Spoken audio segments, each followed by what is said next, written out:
All things are lessons God would have you learn. God does not know of learning. Yet his will extends to what he does not understand, in that he wills the happiness his Son inherited of him be undisturbed, eternal and forever gaining scope, eternally expanding in the joy of full creation, and eternally open and wholly limitless in him. This is his will, and thus, his will provides the means to guarantee that it is done. God sees no contradictions. Yet his Son believes he sees them. Thus, he has a need for one who can correct his erring sight and give him vision that will lead him back to where perception ceases. God does not perceive at all. Yet it is he who gives the means by which perception is made true and beautiful enough to let the light of heaven shine upon it.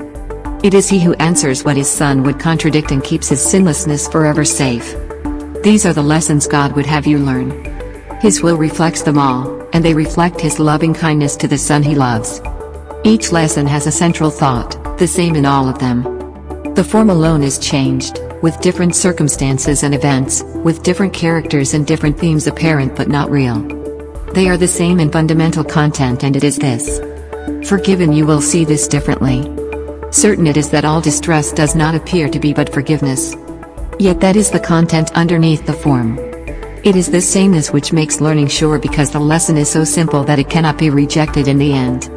No one can hide forever from a truth so very obvious that it appears in countless forms, and yet is recognized as easily in all of them, if one but wants to see the simple lesson there.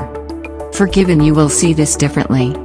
These are the words the Holy Spirit speaks in all your tribulations, all your pain, all suffering regardless of its forms.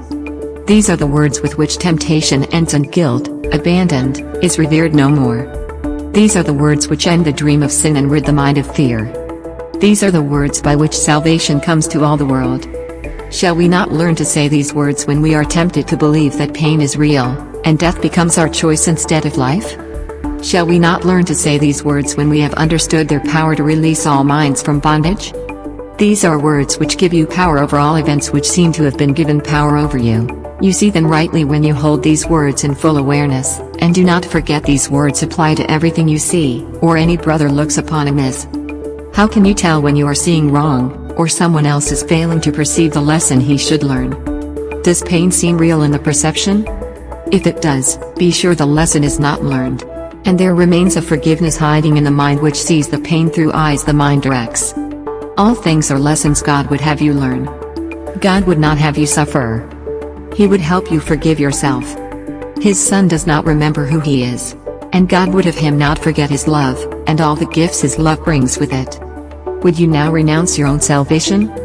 Would you fail to learn the simple lessons heaven's teacher sets before you, that all pain may disappear, and God may be remembered by his Son? All things are lessons God would have you learn. He would not leave an unforgiving thought without correction, nor one thorn or nail to hurt his sacred Son in any way. He would ensure his holy rest remain untroubled and serene, without a care, in an eternal home which cares for him. And he would have all tears be wiped away, with none remaining yet unshed, and none but waiting their appointed time to fall. For God has willed that laughter should replace each one, and that his Son be free again. To all that speaks of terror, answer, I will forgive, and this will disappear. Thus, will you remain unbound, in peace eternal in the world of time. This is the lesson God would have you learn. There is a way to look on everything that lets it be to you another step to him, and to salvation of the world. I will forgive, and this will disappear.